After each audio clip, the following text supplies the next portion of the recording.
اعوذ باللہ من الشیطان الرجیم بسم اللہ الرحمن الرحیم السلام علیکم ورحمۃ اللہ وبرکاتہ۔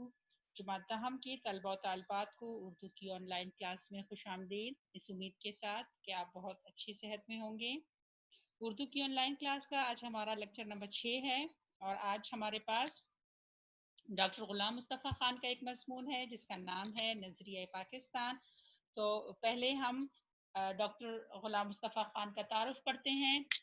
ڈاکٹر غلام مصطفیٰ خان کی تاریخ پیدائش ہے 1912 یعنی 1912 اور تاریخ وفات ہے 2005 یعنی 2005۔ جبل پور میں پیدا ہوئے، انڈر لائن کیجیے۔ 1928 میں انجمن اسلامیہ ہائی اسکول جبل پور سے 9ویں جماعت پاس کر کے علی گڑھ چلے گئے۔ علی گڑھ یونیورسٹی سے LLB MA اردو MA فارسی کی ڈگریاں حاصل کی۔ 1947 میں PhD اردو کیا۔ ناگپور یونیورسٹی سے 1959 یعنی 1959 میں DLED کی ڈگری حاصل کی۔ عملی زندگی کا آغاز کنگ ایڈورڈ کالج امرتی سے بطور لیکچرر کیا۔ پاکستان بننے کے بعد اردو کالج کراچی سے وابستہ ہوئے۔ سندھ یونیورسٹی میں صدر شعبہ اردو کی طور پر خدمات انجام دی۔ انہیں ستارہ امتیاز، نقوش ایوارڈ، اقبال ایوارڈ اور نشان سپاس ملا۔ ان کے ایوارڈز کے نام بھی آپ کو یاد ہونے چاہیے۔ انہوں نے مذہب، پاکستانیات، ادب، تصوف اور اخلاق جیسے موضوعات پر لکھا۔ ان کی تحریریں زیادہ تر معرب و مفرس ہوتی ہے۔ عام قارئین کے لیے لکھے گئے مضامین و کتب کی زبان سادہ، سلیس اور عام فہم ہے۔ انہوں نے اردو، فارسی، عربی اور انگریزی زبانوں میں 100 سے زیادہ کتب تصنیف کی۔ ان کی کتب میں سید حسن غزنوی، حیات اور کارنامے، سراج البیان، اقبال اور قرآن اور تنقید اور تحقیق اہم ہے۔ ٹھیک ہے جی، یہ ان کا تعارف ہو گیا۔ نظریہ پاکستان ایک مضمون، اس میں آپ کو آپ نے پہلے بھی جو ہے نظریہ پاکستان کے بارے میں سنا ہوگا۔ یا اگر ہم دیکھیں تو یہ جو آپ کی تاریخ ہے، پاکستان کی تاریخ جو ہے وہ اس میں بیان کی گئی ہے شروع سے ہی، کہ کس طرح کون کون سے حالات تھے جس کی وجہ سے نظریہ پاکستان جو ہے وہ وجود میں آیا، کیوں آیا، کیا اس کی جو ہے بنیاد بنی، یہ تمام چیزیں جو ہیں، اور اس میں بہت سی اہم شخصیات کا بھی ذکر ہے، اور پاکستان کے بننے کی وجوہات جو ہیں وہ آپ کو اس چیپٹر میں بتائے گئے ہیں۔ چلے جی، پڑھائی شروع کرتے ہیں۔ مسلمانوں نے ہمیشہ رواداری کو اپنا شیوا بنایا۔ رواداری، ہمدردی، مطلب خیال رکھنا دوسروں کا، پاسداری کرنا، شیوا بنایا، اپنا طریقہ بنایا۔ لیکن جب کفر و الحاد غلبہ حاصل کرنا چاہتا ہے تو مسلمان اس کے مقابلے کے لیے ڈٹ کر کھڑا ہو جاتا ہے۔ بادشاہ اکبر کی بیچارہ، یہ ابھی تاریخ سے ابھی آپ کو بتائیں گے، ٹھیک ہے، کہ کس طرح جو ہے کہاں سے پاکستان کی تاریخ شروع ہوتی ہے، وہ کون سے حالات ہیں کہ جو آہستہ آہستہ بڑھتے بڑھتے پھر برصغیر پاک و ہند کے لوگ جو ہیں وہ اپنے لیے ایک الگ وطن کا تصور پیش کرتے ہیں اور پھر اس کو حاصل کر لیتے ہیں۔ تو بادشاہ اکبر کی جو بیچارہ رواداری اور ملکی سیاست میں ہندوؤں کے عمل دخل کی وجہ سے ملک میں کافرانہ طور طریقے اس قدر رائج ہو گئے تھے کہ مسلمانوں کی آزادی خود ان کی دینی معاملات میں بھی ختم ہو گئی تھی۔ چنانچہ اکبر کے آخری دور میں اسلام کی سربلندی کے لیے حضرت مجدد الفسانی کھڑے ہوئے۔ آپ نے جہانگیر کے زمانے میں محض دین کی خاطر قید و بند کی سختیاں جھیلی اور اسلامی قدروں کو نئے سرے سے فروغ دیا۔ اچھا جی، بادشاہ اکبر کے دور میں یہ ایسا ہوا کہ بادشاہ اکبر جو ہے وہ ہندوؤں کے بہت زیادہ ہندو ان کے دوست تھے اور بہت ان کے حق میں تھے، اور بہت سے ایسے معاملات تھے جس میں اس نے ہندوؤں کو کھلی آزادی دے دی، اور وہ ہندو جو ہے اس نے ایک ہندو عورت سے شادی بھی کی، اور پھر وہ ہندو جو ہے وہ آہستہ آہستہ مسلمانوں کے جو دینی اور مذہبی مسائل تھے یا جو دینی باتیں تھیں ان میں بھی وہ باتیں کرنے لگے، اور ان معاملات میں بھی مسلمانوں کو ایسا لگا کہ اب ان کی آزادی جو ہے وہ ختم ہو رہی ہے۔ چنانچہ اس آخری دور میں یعنی اکبر کے آخری دور میں حضرت مجدد الفسانی جو ہے وہ کھڑے ہوتے ہیں اور اس کے خلاف جو ہے وہ آواز اٹھاتے ہیں اور مسلمانوں کو متحد کرتے ہیں، کیونکہ آہستہ آہستہ ان کو لگ رہا ہوتا ہے کہ ان کی دینی جو آزادی ہے وہ ختم ہو رہی ہے۔ آپ نے جہانگیر کے زمانے میں محض دین کی خاطر یعنی اکبر کے بیٹے کے جہانگیر کے دور میں بھی ان کو جو ہے قید کیا گیا، ان پہ بہت ظلم و ستم کیا گیا، صرف اس لیے کیونکہ وہ جو ہے اسلامی طور طریقوں کو وہ چاہ رہے تھے کہ دوبارہ سے سامنے لائیں اور دوبارہ سے لوگ جو ہیں اسی طرح اسلامی اصولوں پر کی اقدار پر جو ہے وہ عمل پیرا ہو جیسے اس سے پہلے کرتے تھے، تو ان کو جو ہے بہت ساری قید کیا گیا اور ان پہ بہت سختی کی گئی. ان کے اثر سے شاہ جہاں اور اس کے بیٹے اور اس کا بیٹا اورنگزیب دین کا خادم بنا، لیکن اورنگزیب کے بعد ہی اس کے بیٹوں کے باہمی نفاق اور کمزوری کی وجہ سے مغلیہ سلطنت کا زوال شروع ہو گیا. ٹھیک ہے جی. جہانگیر کے بعد اس کے بیٹے جو ہے اس کا بیٹا اورنگزیب، شاہ جہاں اور پھر اس کا بیٹا اورنگزیب جو ہے وہ آہستہ آہستہ حضرت مجدد الثانی کے جو انہوں نے تحریک شروع کی تھی اس کی وجہ سے آہستہ آہستہ وہ اسلام کی طرف دوبارہ جو ہے وہ راغب ہوئے. لیکن دوبارہ پھر کیا ہوا کہ ایک عرصے تک اسلام جو ہے وہ اٹھا اور اسلام کی بالادستی جو ہے وہ قائم ہوگی. لیکن پھر آخری اورنگزیب کے بیٹوں کے بعد اورنگزیب کے بیٹے جو ہیں وہ آپس میں ان کی آپس کی نا اتفاقی جو ہے وہ اتنی بڑھ گئی کہ اسلام جو ہے وہ دوبارہ کمزور ہونا شروع ہوا، اور مغلیہ سلطنت یعنی جو مسلمانوں کے دور تھا، جو مسلمانوں کی بادشاہی تھی، وہ آہستہ آہستہ زوال پذیر ہونا شروع ہوئی اور مسلمان کمزور ہونا شروع ہوئے. اور پھر جو ہے وہ ہم دیکھتے ہیں کہ کس طرح انگریز آتے ہیں اور یہاں پر قابض ہو جاتے ہیں. اچھا جی. مرہٹوں اور ہندوؤں نے کئی گروہ نے سر اٹھایا یعنی اس زمانے میں. ٹھیک ہے جی. انگریزوں نے اپنے قدم جمائے اور ملک میں انتشار پھیل گیا. اسی زمانے میں انگریز جو ہے وہ آتے ہیں اور یہاں پہ بر صغیر پاک و ہند میں اپنے قدم جما لیتے ہیں اور ملک میں جو ہے وہ بگاڑ پیدا ہو جاتا ہے یا نا اتفاقی جو ہے وہ زیادہ ہو جاتی ہے. لیکن ایسے گزرے حالات میں بھی قوم کو فروغ دینے اور اسلام کو سربلند کرنے کی کوششیں جاری رہی. یعنی ایسا نہیں تھا کہ اس دور میں مکمل طور پر مسلمان جو ہے وہ غلام بن گئے تھے، بلکہ اس دور میں بھی کچھ لوگ یا کچھ علماء ایسے تھے جو دین کی خدمت کر رہے تھے. چنانچہ میسور کے سلطان حیدر علی اور اس کے بیٹے سلطان ٹیپو نے نہ صرف ہندوؤں اور انگریزوں کا مقابلہ کیا بلکہ افغانستان، ترکی اور پھر فرانس کو بھی اپنے ساتھ شامل کرنے کی کوشش کی. لیکن ملک کے دوسرے سرداروں نے ساتھ نہیں دیا اور انہیں کامیابی حاصل نہ ہو سکی. سلطان حیدر علی اور ان کے بیٹے نے بھی بہت کوشش کی، لیکن چونکہ آپس میں اتحاد اور اتفاقی نہیں تھا مسلمانوں کا، اور ہندو اور انگریزوں سے جو ہے ان نبرد آزما تھے یہ لوگ، لیکن آپس کے نا اتفاقی کی وجہ سے اس سرداروں نے جو ہے ان کا ساتھ نہیں دیا اور ان کو مزید کامیابی حاصل نہ ہو سکی. اسی زمانے میں شاہ ولی اللہ دہلوی، یہ دیکھیں نیچے آپ کو ان کا تعارف دیا ہوا ہے. یہ اس طرح کے تعارف جو ہے یہ بھی آپ لوگوں نے یاد کرنے ہیں، اس میں سے اکثر MCQs بن جاتے ہیں. ان کا دور جو ہے وہ 1703 سے لے کر 1763 تک ان کا دور ہے. عالم دین تھے، محدث تھے، اور اسی طرح مجدد الثانی کا جو ذکر کیا گیا تھا ان کا دور جو ہے وہ 1564 یعنی 1564 سے 1624 تک جو ہے وہ ان کا دور جو ہے وہ چلا ہے. ٹھیک ہے. اسی زمانے میں شاہ ولی اللہ اور ان کے صاحبزادوں نے مسلمانوں کی اخلاقی اور معاشرتی برائیوں کو دور کرنے کی تحریک شروع کی. یہ تمام وہ علماء ہیں جو آہستہ آہستہ بھی آ رہے ہیں اور مسلمانوں کے کو ان کے جو یعنی برائیوں کو ختم کرنے اور اسلام کو پھیلانے کے لیے تحریکی شروع کرتے ہیں. ٹھیک ہے جی. پھر ان کے پوتے شاہ اسماعیل نے اپنے مرشد سید احمد بریلوی کے ساتھ اسلامی اصولوں کو دوبارہ رائج کرنے اور ملک کو غلامی سے آزاد کرانے کی کوشش میں 1831 میں اپنی جانیں قربان کر دی. یہ دونوں شہید ہو گئے تھے. تاہم انہوں نے مسلمانوں کے دلوں میں جوش اور ولولہ پیدا کیا.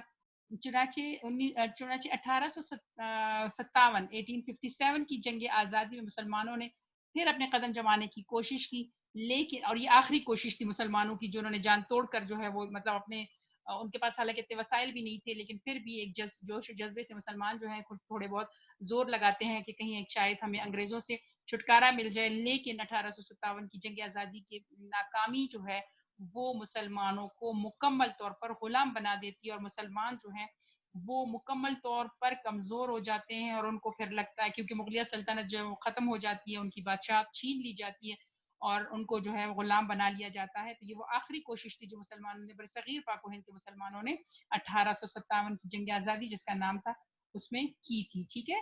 اس سے پہلے جو ہے آپ نے پڑھا اس تاریخ میں کہ کون کون جو ہے وہ آگے آتا ہے مسلمانوں کو آگے بڑھنے کے لیے ان کو تیار کرتا ہے. لیکن 1857 کی جنگ آزادی میں کیونکہ انگریزی اقتدار مستحکم ہو چکا تھا اس لیے مسلمانوں کو ناکامی مضبوط ہو چکی تھی نا انگریزی حکومت جو ہے، تو انہوں نے یعنی بہت سارے علاقوں پہ قبضہ کر لیا تھا اور بہت مضبوط ہو گئی تھی. ٹھیک ہے جی. کس زمانے میں 1857 میں جب جنگ آزادی میں جب ناکامی ہو جاتی ہے اس زمانے میں سر سید نے مجبوراً انگریزوں سے مفاہمت کو غنیمت جانا. یعنی انہوں نے یہ سوچا کہ اگر ہم ان سے صلح کر لیں، ان سے مفاہمت کر لیں تو ہمارے مسلمان جو ہیں تبھی ترقی کر سکتے ہیں. وہ یہ جان گئے تھے سر سید احمد خان، اور مسلمان قوم کی اخلاقی اور تہذیبی اصلاح پر توجہ دی. ان کے دلوں سے احساس کمتری کو دور کرنے کی کوشش کی، کیونکہ 1857 کی جنگ آزادی کے بعد مسلمان جو ہیں وہ مکمل طور پر خود کو غلام تصور کرنے لگے تھے، اور انہوں نے ہم اگر کہیں کہ ذہنی طور پر اس غلامی کو قبول کر لیا. لہٰذا سر سید احمد خان نے ان کو دوبارہ اٹھانے کی کوششیں شروع کی. 1885 میں ہندوستانوں نے ہندوؤں نے کانگریس کی بنیاد ڈالی 1885 میں. ٹھیک ہے جی. اور یہ ظاہر کیا کہ یہ وہ ملک کی تمام قوموں کو ان کی حقوق دلوائے گی، لیکن بعد میں پتہ چلا کہ وہ صرف اپنی حقوق کا تحفظ چاہتے ہیں، یعنی ہندو. انہوں نے مسلمانوں کو ان کی کاروبار سے محروم کرنے کی کوشش کی. وہ سرکاری ملازمتوں پر بھی قابض ہو گئے. نیز انہوں نے مسلمانوں کی مشترکہ زبان اردو کے مقابلے میں ہندی کو قائم کر دیا. یعنی وہ تمام کام کیے کہ جس سے وہ مسلمانوں کو دبا سکتے تھے یا مسلمانوں کو ختم کر سکتے تھے. حالانکہ آواز انہوں نے یہ اٹھائی تھی کانگریس نے کہ ہم جو ہیں تمام قوموں کی نمائندگی کریں گے، لیکن وہ صرف ہندوؤں کی جماعت ثابت ہوئی، اور آہستہ آہستہ وہ کام کرنے لگی جو کہ مسلمانوں کے حق میں اچھے ثابت نہ ہوئی یا مسلمانوں کے حق کے خلاف تھے. تو آہستہ آہستہ پھر مسلمانوں کو پتہ چلتا ہے کہ جی یہ تو صرف جو ہے وہ ہندوؤں کی جماعت ہے، اور سب سے پہلے انہوں نے جو کام کیا وہ مسلمانوں کی زبان جو ہے جو اردو تھی اس کو ختم کیا، اور انہوں نے یہ آواز اٹھائی کہ ہندی کو جو ہے وہ سرکاری زبان قرار دے دیا جائے. ٹھیک ہے. یہ تمام آپ نے آپ کی پاک اسٹڈی میں بھی یہ ہسٹری آپ نے پڑھی ہوگی، اس لیے میں زیادہ تفصیل میں نہیں چاہ رہی، تھوڑا تھوڑا آپ کو بتا رہی ہوں تاکہ آپ کے ذہن میں یہ ہسٹری ساتھ ساتھ آتی جائے. سر سید مسلمانوں کو ہندو، یہ تمام وہ واقعات ہیں جو تاریخ میں مطلب پے در پے ہوتے رہے ہیں. ٹھیک ہے. یہ وہ اہم واقعات تھے کہ جس سے مسلمان کس طرح آہستہ آہستہ جو ہے ان میں آزادی کا جوش جو ہے وہ بڑھتا ہے، اور کس طرح پھر وہ اپنے لیے الگ جماعت پہلے جماعت قائم کرتے ہیں اور پھر اپنے لیے الگ وطن لے لیتے ہیں.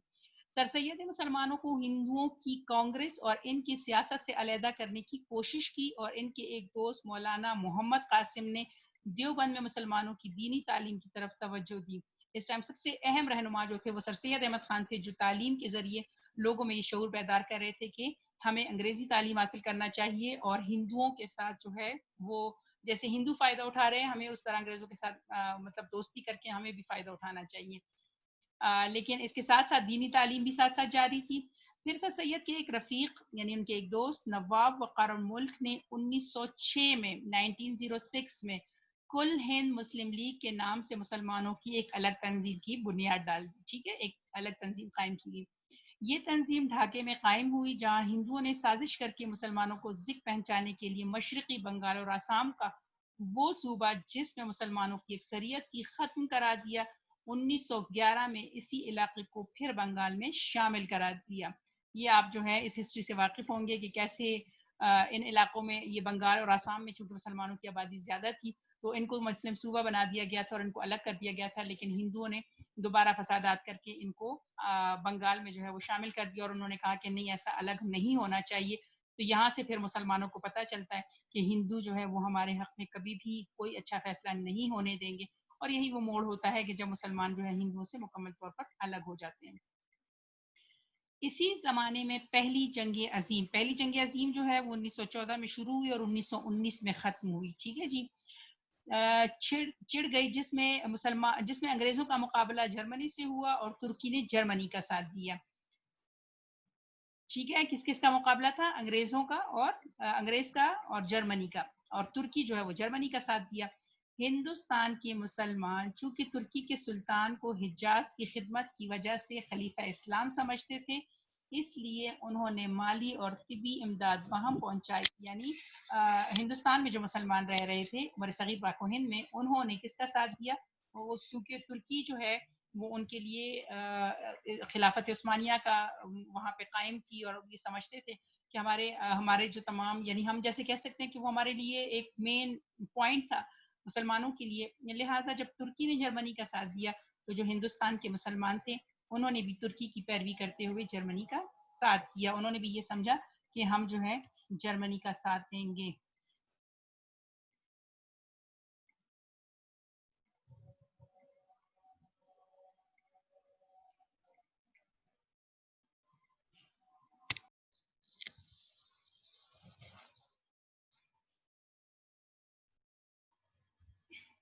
اچھا جی، جب جرمنی کا ترکی نے جرمنی کا ساتھ دیا، مسلمانوں نے انگریزوں جرمنی کا ساتھ دیا، تو اس سے کیا ہوا کہ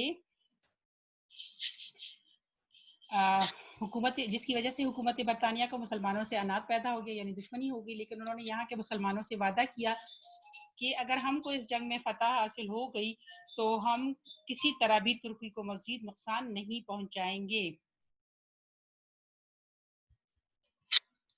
یہ وعدہ محض فریب تھا، چنانچہ اس جنگ میں فتح حاصل سوری یہ محض فریب تھا، چنانچہ جب انگریزوں کو فتح حاصل ہوئی تو اپنے وعدے سے پھر گیا اور انہوں نے ترکی کی وسیع سلطنت کے ٹکڑے ٹکڑے کر دیے۔ پہلے وعدہ کیا کہ ترکی کو نقصان نہیں پہنچائیں گے، لیکن جب فتح حاصل کی تو انہوں نے ترکی کو نقصان پہنچانا شروع کر دیا۔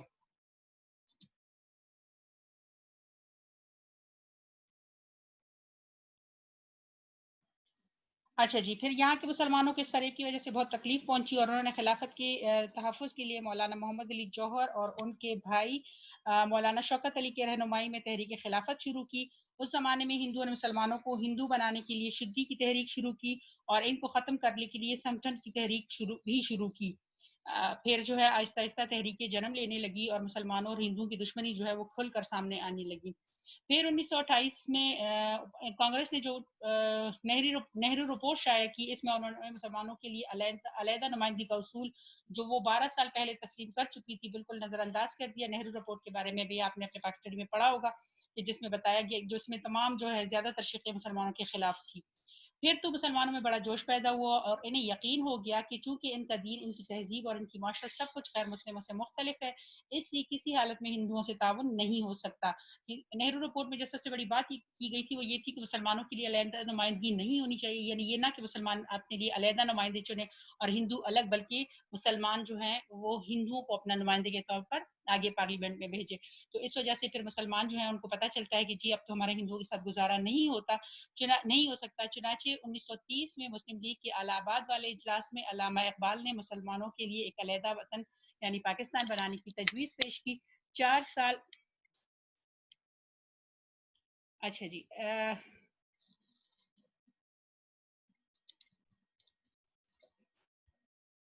جی ایک منٹ۔ 4 سال کے بعد جب قائد اعظم محمد علی جناح نے مسلم لیگ کی صدارت کا مستقل طور پر عہدہ قبول کیا تو انہوں نے اس تجویز کو عملی جامہ پہنانے کی کوشش شروع کر دی۔